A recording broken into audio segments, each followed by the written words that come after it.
What's up, everyone? Welcome back to another episode of Bird's Eye View. I'm your host, Erica McCall, aka Bird, because my last name is McCall. And I am here. My guest is chuckling. Yes.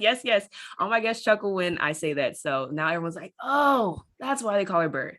That's why. And we're back with another episode, season 2, episode 4. And y'all, if y'all don't know who I am, I'm a 5th-year professional basketball player, played 4 years in Hungary, 1 year in Turkey. And y'all, I have grand news.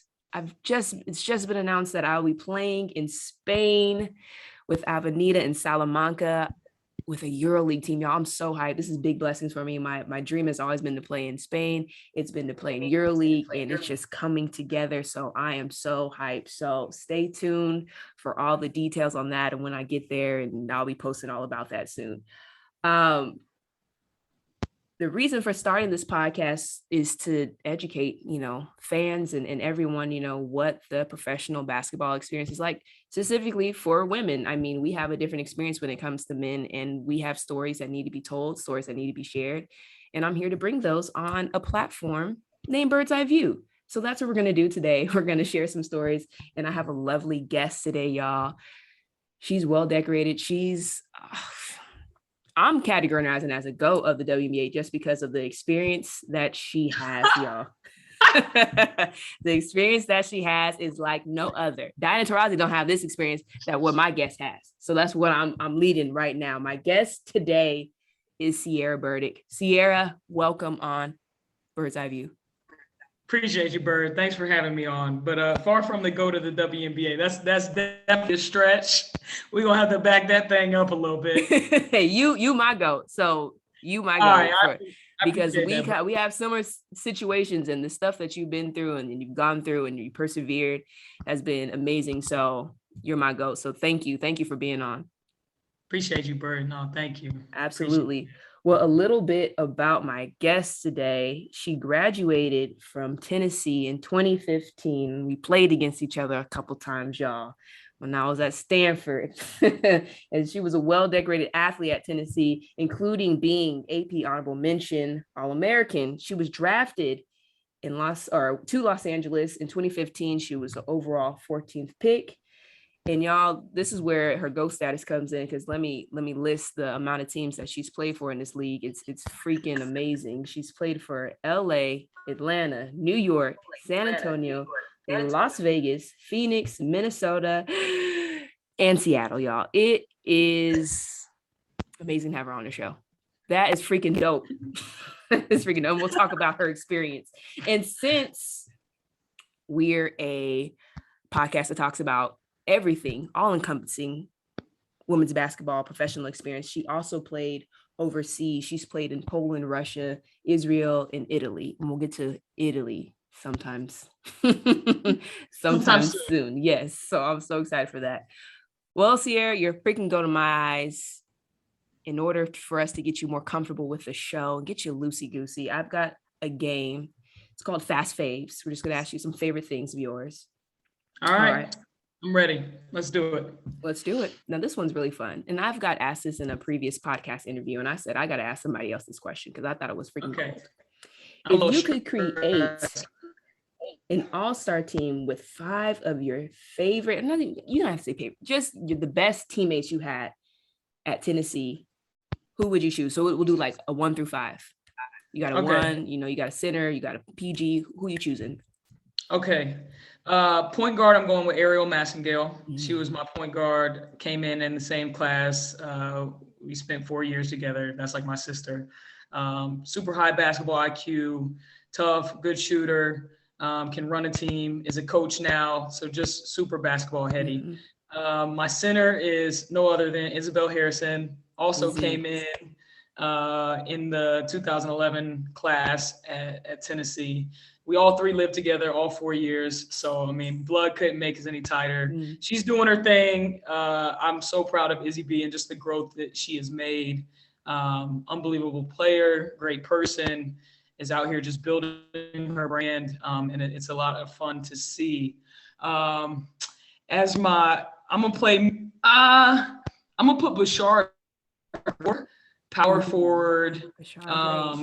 Yeah, strong body, tough as nails, double machine. Mhm. I'm gonna play the three. No. You said five, not including me. You can include yourself. I included myself. Okay. I'm gonna play the three. So that Say means I less. need a two. Um, as my two. No, let me back that up. I'm gonna put You Shakina. know what? I'll give you a six man, so then you can add Okay. somebody else. Okay. Okay. So let's put Shakina Strickland at the three, Snipe shooter. but college strict, because college Mm-hmm. strict and pro strict was different. Mm-hmm. College strict, monster. Yeah. Monster. Not saying she hasn't done her thing as a pro, but college strict was different. Mm-hmm. So Shakina Strickland, and then as my two, I think I gotta go with. Ooh, that's tough. My two. My two was hard to. Maybe. It was hard for me to think for my two too. I'm Man, like, I don't know why. The two is tough. let me think. Maybe I'm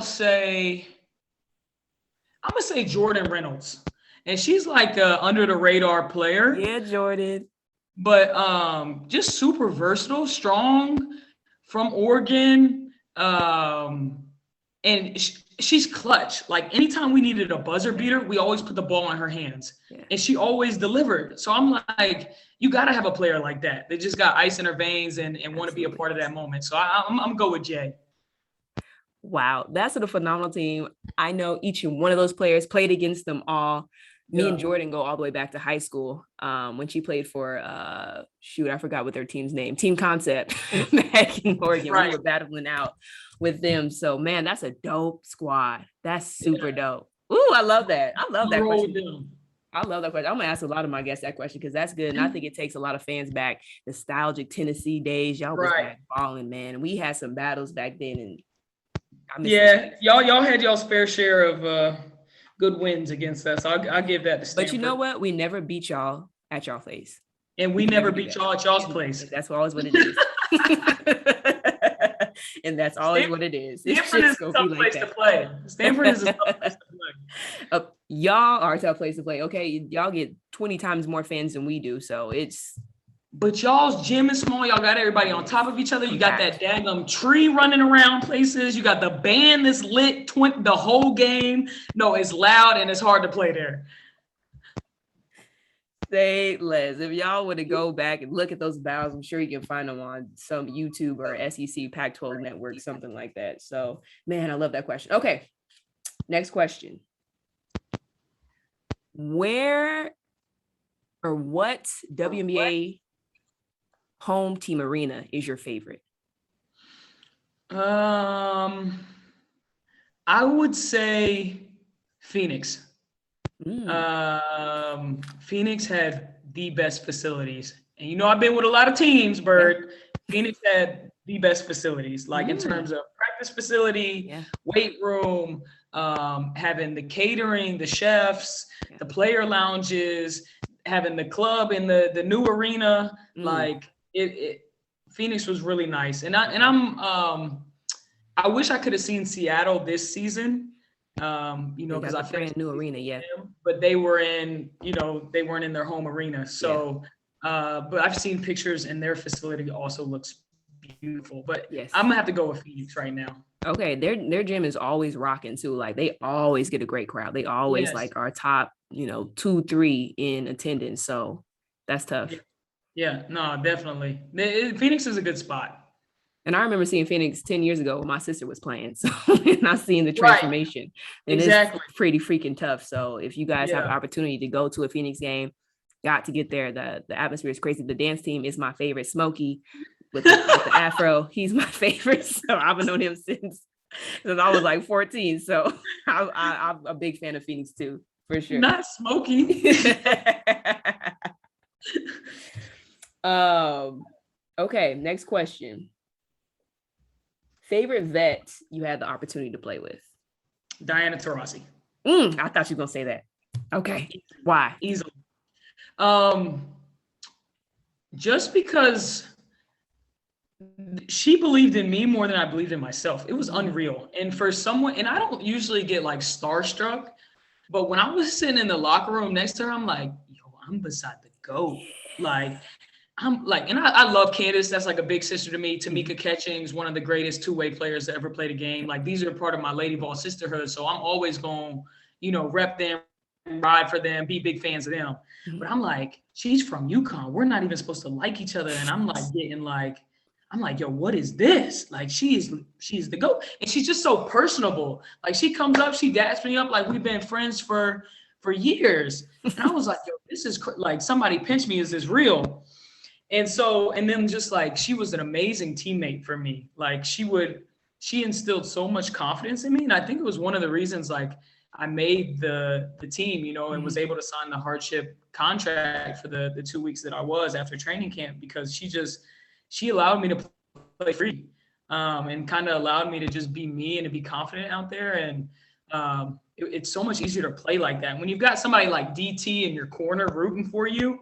It's just like I can take on the world right now. Yeah.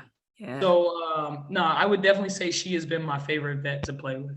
That's tough. She's just a Yeah, phenomenal player, amazing person. Like I said, my sister played with her for 10 years. So, yeah. when I was playing against her, Dee don't take it easy on nobody. And, No, if she push you down, she's not gonna help you up. But sometimes I got helped up from her because I was the Wanabana sister. So there you go. There was love. It was love. There was a little it's connection. all love. It's all love. All right. Last question.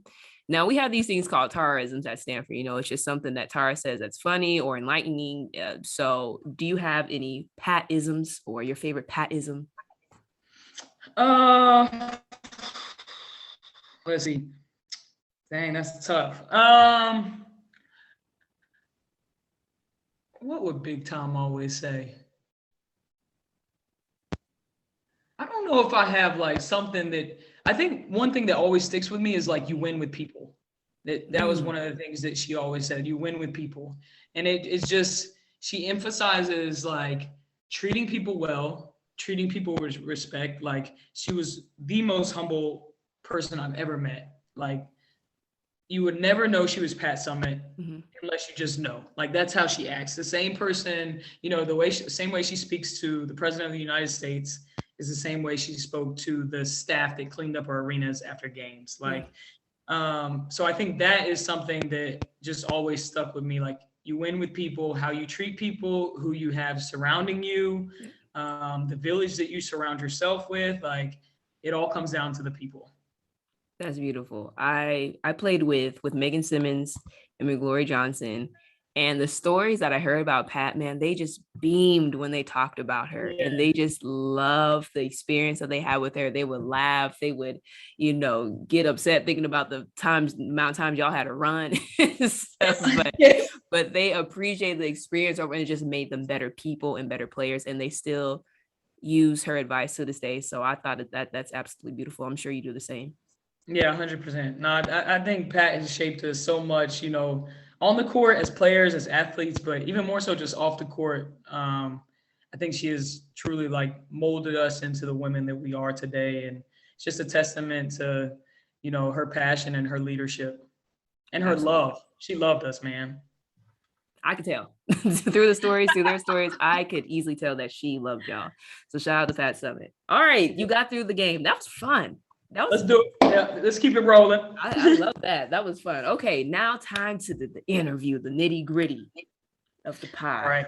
Let's start with your WMA journey. We'll go back all the way back to the question that I asked. Oh my gosh. How would you describe your WMA journey in one word? Whirlwind. Mm, And that's easy just because my blog's all about it. But so I've had plenty of time to ponder. But yeah, yeah, I would say whirlwind. I would say whirlwind. I can imagine playing with 8 different teams. It can be really tough. So, what's your mindset going into a new team? Have fun and play hard. Those are two things that my mom always texts me before every game. Um, and I had them on sticky notes written all over my hotel room throughout the training camp with Phoenix last season. And I think I've um, obviously gotten older and I've had more experiences and I've got to a place where I can have a even keelness about me and like just know what I'm capable of doing and know how I play best, and also knowing just the politics of the league, Yeah. that so much is out of our control. And, we Yes. can come out and outplay people in camp and it just not be the opportunity for us for Yep. whatever reason. And so I think I've been able to just stay steady through it all. One, because I love this game and I don't play it for any other reason other than the fact that I love it with my entire being. It's not for the money. It's not for the clout. It's not for the fame. There's not very much of that anyways over here. But it's just out of the pure love of the game.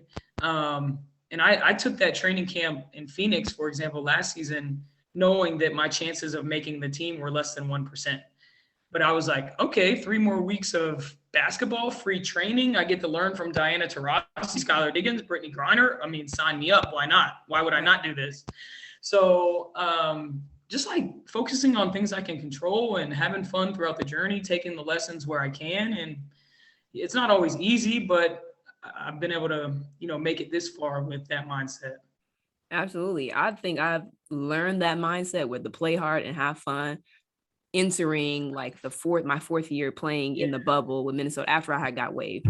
And I had just put so much pressure on myself to do well, to get amount, certain amount of stats, and just to be this super, hyped up player when, I wasn't doing that at all. And so when I wasn't doing it, I was like tearing myself down.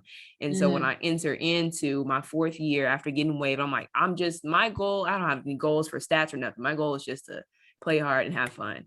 And that has allowed me to even play even better than what I expected myself to play just because of those two concepts. Right.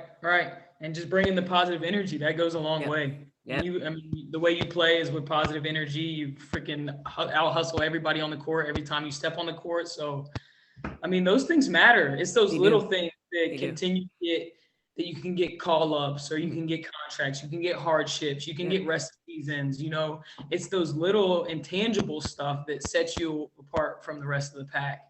Yeah, that was gonna be my next question is like, why do teams keep calling Cierra Burdick back? I think it's because I've set the standard for myself that I'm a professional, no matter how you treat me, no matter what playing time I may be getting, no matter what my role is on a team. I'm going to come in every single day. My attitude is probably going to be the same every single day. I'm just a happy, outgoing, energetic person as is.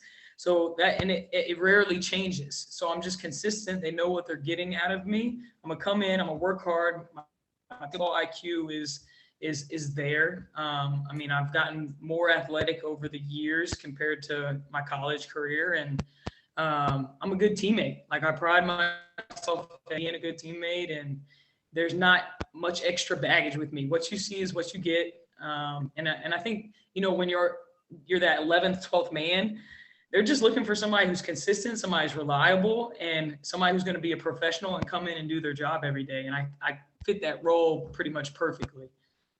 Absolutely. I completely understand. Moving from we are the same.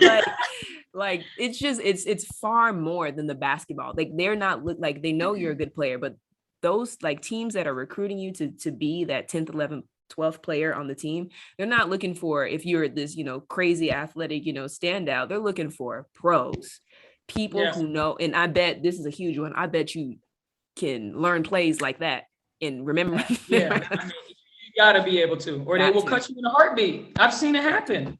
And I wish young players would learn that, like would focus on that in college. I think they're so reliant on, my coaches have these plays and they come in and there's people with uber athletic talent, but they can't pick up plays and it jacks you up. People will cut you like that if you cannot catch on to the plays. Yeah. And that's a huge part of, your basketball IQ. And I'm sure it's a part of, your experience at Tennessee. They trained you to get plays down to be able to adapt quickly. Same for me at Stanford. I'm sure it was the same for you at Tennessee. Y'all ran a more complex offense than we did. But, we were simple horns. We played inside out. We would get the ball in the paint, Mercedes, Izzy B. We're going to get y'all the ball and y'all go to work. Bashara, me occasionally. So, but no, it definitely comes down to basketball IQ. And I think my coaches at Tennessee definitely helped with that. And just continuing to be a sponge over the years, just Yes. knowing that you don't know it all. So with every training camp, you're learning something new. You're learning a new system. You're learning new terminology. You're learning new sets, new plays, new ways of, thinking the game. And if you continue to just be a sponge and take a little bit from every place you go, I mean, I think we're going to make phenomenal coaches at one point if that's what we want to do. I'm saying you sound like a coach. I was gonna ask you, like, do you want to coach? Because you sound just like a coach. Yeah, I think I'll coach once I get done playing. I think I'll coach. The way you were breaking down the different players, characteristics and their style of play and what they're good at. You sounded just like a coach. Well, hey, when it's time to hang up the shoes, hopefully somebody will hire me. If there's anyone listening out there and who may need a coach, and sometime Cierra Burdick, put her on the list. It's available in about 10 years. Give me about 10 more 10 years. I will be available. Say less. No, I completely understand you on that. And this is why reason now I made this podcast. I want young players to be able to listen in, and get some wisdom, get some knowledge on how to, stay successful in this game and stay in this league. Because I always say it's not the hard part to get into the league. Anybody can get into the league. Right. The hard part is staying in this league. That's a fact. That is a fact. That is a fact. And especially, if you want to break down like salary caps and like the tiers of payment and stuff, it just becomes more and more hard for that middle tier of players. Especially now with this new CBA. Exactly. They want to keep the seasoned vets because they're the seasoned vets, but they're also taking a lot of the money. And then you want to keep the rookies on because they're cheap and you can afford them. So it's really that middle tier of players, you and I, like that are in their 4th, 5th, 6th, 7th year that are getting weeded out. So it's really hard to stay once you pass that rookie minimum. Yes. Uncle Mike Count, we were talking all about that in the last episode. I'm sure he talks about that to you and sending his mass text out about, what the heck we're going to do with this CBA. So I'm sure you know all about that. Well, right. Dope. Let's transition into overseas. Currently, you're in France, you're playing with Lyon. What's your season been like? How have you done? And how's your team doing right now? You guys are in the finals, correct? Yeah, we're in the finals. We're playing against Bourges. We've got game 3 on Saturday. We're currently down 0-2, so we really need this game at home on Saturday. Take it one game at a time. Hopefully we win on Saturday, force a game 4, and take it from there. This season has been really long. I actually came not late, but I came around November after I finished up with 3-on-3. So I guess the season had been going on for maybe a month or two before I got here.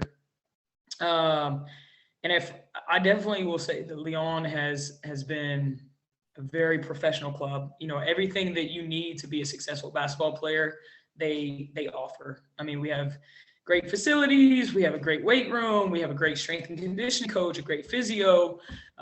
We've got a very knowledgeable coach. We've got a film guy that breaks down everything we need. So and the city itself is beautiful. It's super diverse here, which is nice because I've been in Poland for the past 3 years where it wasn't diverse and I stuck out like a sore thumb. So it's really nice to see other brown and black people here. That's beautiful. So that's one of the benefits of playing in France for sure.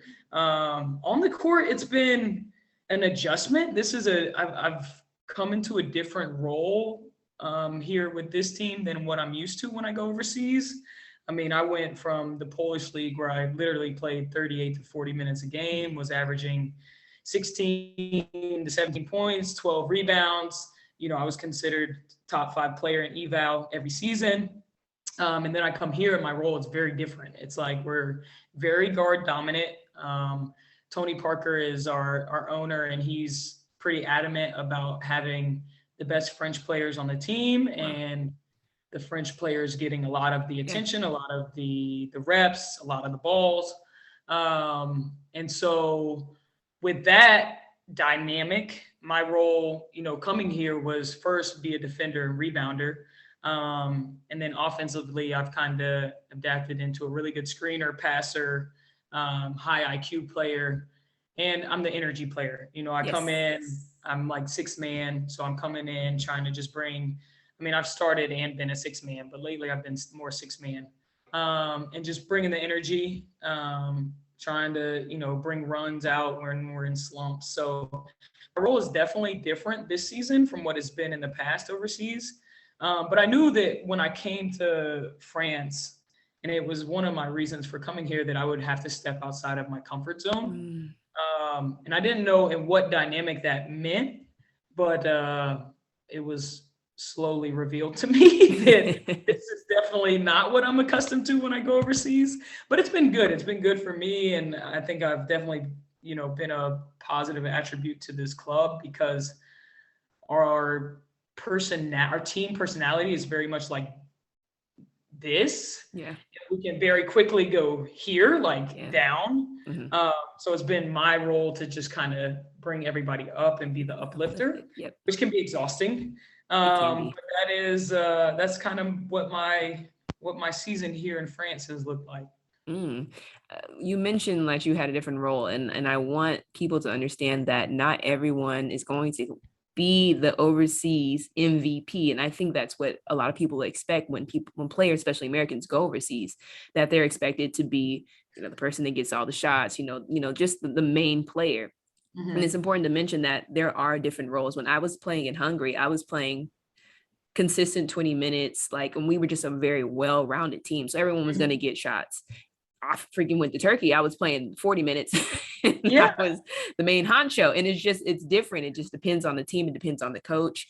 And not every, you're not always going to have that role as being the head player. And it's important that you embrace your role in whatever you have, because that's what makes a team successful, is when everyone embraces their role. Right. So, exactly. And overseas teams, they talk, agents talk. Like, if you're not willing to accept your role, people are going to know, and it's going to mess up your bread in the long run. So it's like, and it's hard for people to accept the role when it's not the role that they envision for themselves. And, you have this like internal battle of like knowing you can do more and want to do more, but also maybe it's just not my time right now to do that. And it's up to the coach to make the decisions. And that's one of the big things that I've learned. Like, I'm not getting paid to coach. My job, I'm getting paid to come in here and to do what you asked me to do. Yes. And if I do what you asked me to do and we fail, then that's on you. It's not on me. So, it's our job as players to just try to fulfill the role being asked to fulfill. And then if it's not working, then the coach has to make the adjustments. Absolutely. Yeah. And you're a definition of a pro. Just, your career and what you've been through, and just the way that you have to be as a person, as a leader, as a basketball player. You are my definition as a pro. Pokey Chapman used to always say that, be a pro. Because I had some vets on my team that were not being professional. No, we never. Every team has those few with the little rough edges that aren't always pros. Yeah. Fun to be around, but the coaches, they just headaches. Yeah, headaches. Get on the last nerves. Well, you talked about too, wanting to step out your comfort zone. Was there a moment in time last season, or something you decided in the off season where you decided, hey, this is time for me to try something different? It was. I had spent 3 years in Poland, and I was just comfortable there. Like, I knew the league, I knew the players, I knew the teams, I knew the cities. Like, I knew what I was capable of doing there night in and night out. And it was just like, what else can I do? Like, I knew France was one of the best leagues in the world. I had always at some point wanted to play in France just to see the competitiveness and the levels of play. And I was like, just in the back of my head, maybe I should go to France. Maybe I should go to France. And I was just waiting for that opportunity to arise. And then it just timing worked out. Lyon lost Niall Raincock to an injury, and they needed somebody to fill her shoes. And I originally signed just a 2-month deal until she was able to come back from injury. Right. But she ended up stepping away from the game altogether, and I signed for the rest of the season. And so it just allowed me to, and yeah, it did push me. It pushed my boundaries. It pushed me out of my comfort zone. And I don't know if I spoke it into existence because I was like, I'm comfortable in Poland, or if I also made the intentional decision, like, this is going to be a change, but it'll be good for me in the long run. And has it been? Can you say it has been? I've grown. Yeah. I can say I've grown because you grow through adversity. You grow through tough times. Like, you're not growing when everything's easy. So things had just become easy for me in Poland. And I'm always someone like I need growth. I need the constant grind to feel like that I'm getting better, that I'm improving in some way, whether on or off the court. And so France has definitely just challenged me in ways that other overseas experiences haven't. Yeah. So I would definitely say that, I've grown through this season. Yeah, absolutely. And I'm sure one of the challenges is you playing such an extended season. This is probably the longest season that you've ever played professionally. Yes. No, I mean it's June 2nd and I'm still here. Like I've never been overseas still in June. Like it's hot. It Yes. is hot. Like I always leave overseas in like the fall. So it's not super hot yet. Like you're in those like high 60s, low 70s where it's like, man, this is perfect. Like shorts, t-shirt, I'm good. Here it is freaking flaming and there's no AC. Like in my apartment, in the gyms, it is like it's rough. And I'm like, I need to get home immediately. Two things to mention about overseas. One, France typically always goes long. That's why some players fear going there because they're worried to be in your position. Because if you are a successful team, you're playing deep, Into the playoffs. yes, Yep. deep into Into May, the summer. June. Yeah. So you're there for a while. So kudos to you because I know it takes a mindset to be able to get past that when you see all your friends, your family, everyone, typically home right now and you're out there. So absolutely kudos to you. And then second thing, air conditioning overseas does not exist. I don't want you to tell you otherwise. You buy fans. Okay. I This is never had how over desperate I air was. conditioner. We played on the road for game 1 and 2. I took my fan with me. I took my fan with me on the bus to the hotel. I was not playing any games. I was not being defeated by these hot hotels anymore. I was serious. Well, you try to go to the hotels, they have an air conditioner, but it only operates as a heater. I'm like, what is this? What is Facts. this? It's only a heater. Like I'm freaking hot here. You got to open up the window. You open up the window, you hear the cars, you're passing by. So you want to close these so you can't sleep. So you just wake up in a sweat. Exactly. And then the bugs be flying in. You're just mad. It's just a bad situation. It's just time to go home. Well, next time I have a road trip and we got a bus, I'm gonna bring my fan. That's a great idea. It's a cheat code. Say less. Well, let's transition into 3-on-3. So you were really a part of the forefront of professional 3-on-3, and you competed with your team Force 10 in different events, so or competitions. So how what really was like the regimen of being a professional 3-on-3 player? Yeah, so I originally started playing 3-on-3 in 2014. USA Basketball put together this team, and it was in between my junior and senior year in college. And it was me, Tiffany Mitchell, Jewel Lloyd, who are both still playing in the W, and then Sarah Hammond, who had played at Louisville but has since retired. And I think we were the second year. There was one other team before us that I think Chennai and Skylar had played on. Yes. That's like really when 3-on-3 had started. Yeah, I think it started in either 2012 or 2013, if I'm getting my years right. And then 2014 was my year. We went to Russia. We won the world championship. And I had taken a break. There was like a break in between. And then in 2019, my agent reached out and was like, hey, the Seattle Storm are doing this really cool thing where they want to start the first professional women's 3-on-3 team. And it's going to be under the Seattle Storm management and umbrella. And it's going to be Force 10 3-on-3. Would you want to be a part of it? And I was like, I get to travel on the weekends, compete on the weekends, but during the week I'm at home training and with family. I was like, yes, this is the perfect case, like best case scenario. And they had to be approved by the WNBA as a pilot program. But because of why the league decided this is beyond me. But because it was a pilot, we could not receive the prize money that we won. So, yeah, leave it to the league to try to take some money out of our pockets. But that's another story for another day. So we had went all over the country for different Red Bull 3-on-3 tournaments.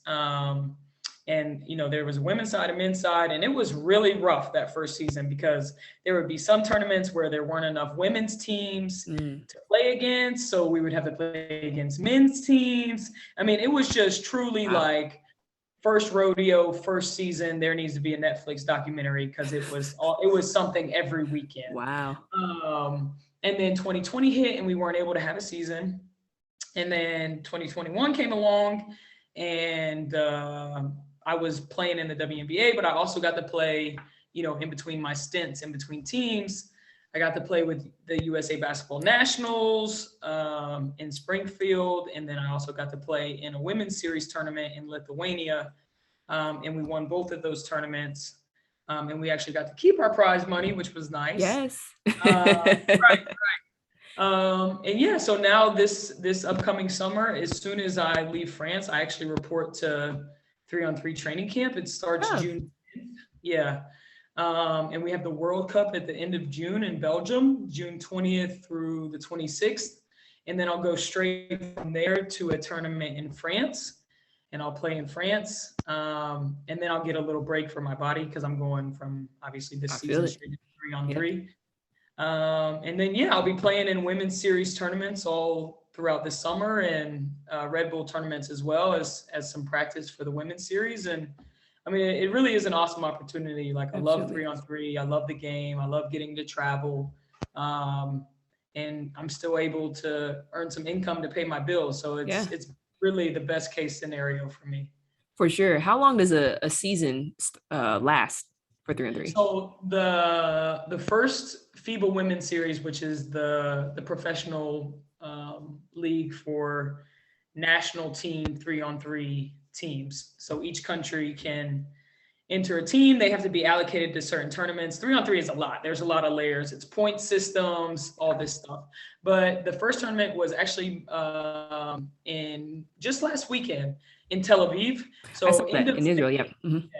end of May until end of September is Okay. typically the 3-on-3 season. Nice. That's super dope. I just found it so fascinating, so cool that 3-on-3 is now an official sport. It was in the Olympics. You were a part of the first, AmeriCup team. You guys were gold medals for that. And I just think it's amazing that, basketball is not just 5-on-5 and it's all encompassing. It's just super diverse. And I'm sure it's grown a lot since you played in 2014 to Oh, yeah. 2021. Like what are the differences that you've noticed? The game is getting better, just because in 2014 it was still new and there was men's teams playing year round, especially in Serbia. They've got two really good men's teams that this is their career, so they do play year round. But for us, like the US, we were late to the party in our development, in our commitment to growing the game. I feel like this year is the first year that we're really like all hands on deck. We're going to do this the right way. We're going to be like a prominent player on the FIBA Women's Series circuit. And this is the first season that we're going to be at consistent tournaments every weekend. So just the fact that USA Basketball is getting behind it as a federation just shows the growth, because in 2014, they were like, oh, we're just going to select 4 players. We'll have them play in a little tournament here in Colorado Springs, and then we'll send them on their way. What happens, we don't know, but we'll wish for the best. I mean, thankfully, we were able to win because we just rely on our talent.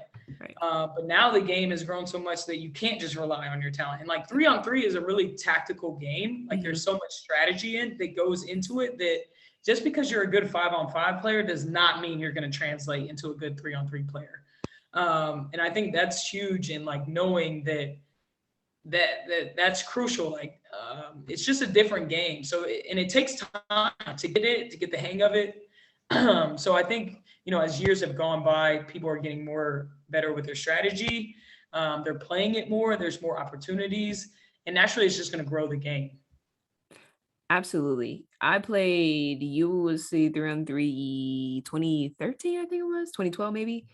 It was the U18, and it was me, Breonna Turner, Kayla Davis, and Diamond DeShields. And I remember in one game, Diamond and Kayla fouled out. So me and Bree were playing 2-on-3 versus a Chinese team. We actually went into overtime. We didn't end up pulling it out, but it was a crazy experience. But I actually remember that. I remember this. Yeah. Okay, so no, my years were all jacked up. I'm thinking about my college years.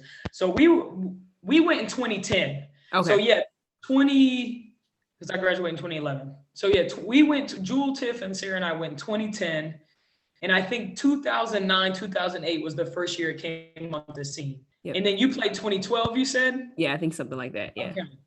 Okay, yeah, that makes more sense. Yeah, I Yeah. remember that actually. And was Travis still y'all's manager guy? Yes, I believe so. Yes, yes, yes. Travis, yes. Okay. Yes. Okay. It was a crazy time, and it's just a whole new set of basketball, different rules, different conditioning. I was like, 3-on-3, it's easy because when coaches say play on 3-on-3, we're like, heck yeah, we play half Yeah. court, it's cool, like we chilling. No, it's completely different. We were gassed. We went through like a Yeah. full 10 minutes and we were completely gassed. Your Kudos cardio to has to you. be on a yeah, Yeah, cardio has to be on a whole nother level. absolutely.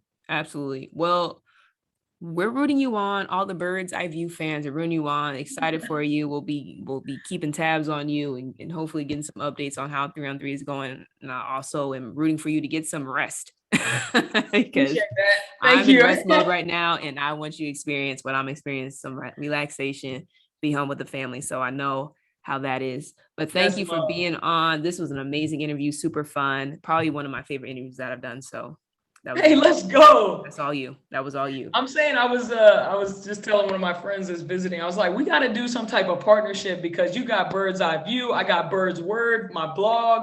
So we got to make something happen. Like a media outlet has to sign us. Let's make a shake. We'll talk Yeah. after this. Okay. Somebody needs to bring us on board. Absolutely. Like I'm saying, like it's necessary. But before we take off, we like to do the story of the day. And that's when I ask my guests, what is their craziest overseas story? So do you have one for us? Jantel Lavender had a pretty darn crazy story. So let's see what you got. She looks like she would have some crazy stories. Like she just looks like she has a lot of stories to tell. My story maybe wasn't as crazy as Gentel's, but mine was just like, it was my first year overseas. So, you have no idea what to expect. And I'm actually writing a blog. It'll be later down the road, but where I talk about Naples, Italy, in my year there. And I intentionally say that if it wasn't for Noelle Quinn, who is now the head coach of the Seattle Storm, she was my veteran teammate at the time. This was her 10th year overseas, and this was my first. If it had not been for her, I would not have survived that season. Like, I would have either packed my bags in the middle of the night and fled the country, or I would have been in an Italian jail. Like, just because we experienced so much from our president was mafia. It was like Diana and Sue's team. Yes. So he was mafia, but not nearly as like prominent and skilled as that type of mafia. He was a lower level mafia. Okay. And not mafias, but he just wasn't where they were at. Yes. And then so we were dealing with that wrinkle. Then we were dealing with there was just a bad vibes around this club. And I kept saying it to Noe, like, these people must not be living life right because something bad is happening every week. Like my point guard's car got stolen. Mind you, she was dating the president. So it happens a lot overseas. Players date the coaches, the presidents, that happens. Yes. Exactly. So my point guard was dating our mafia president. Her car got stolen. Another day, we're lifting weights, minding our own business, and the furnace in the gym blows up. The entire place fills with smoke. We have to evacuate immediately. Another morning, we walk into the gym, and the backboard is completely shattered. There's glass everywhere. Mind you, we're the only team that practices there or plays there. So how this backboard got shattered is still beyond me. Like, it was just one thing after another. And I was like, I'm either going to kill an Italian or I have to leave this country. Like, and it was just all new. It was my first year. I didn't know what to expect. Oh, that's my first year. It's the rough. I know we had said this was her worst year overseas. Mind you, she had played 10 years up to this point. So I'm starting on a 10 years vet worst year. So I was like, well, I can only go up from here. Like, it's only if I survive this, I can survive anything. Exactly. So, I mean, Naples, what a time to be alive. I mean, that was just an experience. But I I think you beat Jantel. That no, I mean, it's just at least you I practice in a haunted started the gym. worst. Wait, what? I said you practice in a haunted gym. That's what it Oh seems yeah, like. yeah, yeah, yeah, yeah, yeah. No, it was some really skeptical, shady stuff going on. And then for playoffs, oh yeah, and you couldn't flush the toilets. You had to literally fill up a bucket of water from the shower and bring the bucket over to the toilet to flush it. Oh no, no. There, How did you stay there that long? there was, How did you not I was leave? actually getting good mafia money, but There it is. That's why money talks. it was the only reason I stayed. There was no soap at the gyms. You had to bring your own soap. You had to bring your own toilet paper. Toilet paper. And for playoffs, we had home court advantage, but then we couldn't even play at our gym because the government had said that our gym, which it wasn't up to code, and that it wasn't safe to have games played there with fans and players. And I'm like, well, this is strange that it's just now happening in playoffs. We've played an entire season here. I also think that's a little shady. But okay, so we ended up playing our home games on the road, like at a gym that wasn't ours. That had to be some mafia business. It was. You Yep. cannot tell me differently. And I hope nobody in Italy is listening to this because I don't want them to come find me. But I'm like, for sure, something was not right with this. And they ended up, they folded a year later. They were done. It had to be. Had to be. I don't know how they could have gone any longer. And I No, hope that no one else would have the experience with you experience. You for sure have won bird's eye view. I thought Jan Tales was crazy, but you for sure have won. If you want to hear more about Sierra's stories, where can we find you? Where can we find this blog? Because this is like a novel. I'm going to keep flipping the pages. Hey. Where can we find you everywhere? So C_Burdick11 is my social handle. You can find me on Twitter, on Instagram. And then my website is ccburdick.com. There's where you can find my blog. It's called Bird's Word. I just recently wrote about my first year in the WNBA. So that's Whirlwind Part 1. It's going to be a multi-part series. I'm trying to finish up Part 2 right now, but everything's going crazy with finals and whatnot. But Part 2 should be coming out soon. And yeah, that's going to be a series. And then we'll get into some overseas stuff. It's going to be fun. It's going to be fun. Super dope. You should write a book along with the blog because I would freaking read that. That is tremendous. That is crazy stuff. Appreciate that, Bird. Absolutely. Well, fans, you reached the end of the episode. Once again, I'm Eric McCall, aka Bird, because last name is McCall. We've got Bird, another bird in the house. Yeah, right. So anybody, look, media outlets, y'all listening, I know you are right here. We're the Birds. It's a podcast, blog, book series. Just come sign us right now. Talk to us. Two birds. One show, one book, whatever we're gonna do, we're gonna figure it out. You're on a roll right here. Two birds, one show. There we go. I'm saying super dope. Thank you for being on again, Cierra. If you want to follow me, you can follow me at birdsofword_24 on Instagram and Twitter. You can follow the podcast page at One Bird's Eye View on Twitter and on Instagram, birdseyeView.podcast. You guys, it's been a blessing. Thank you again for listening. Deuces.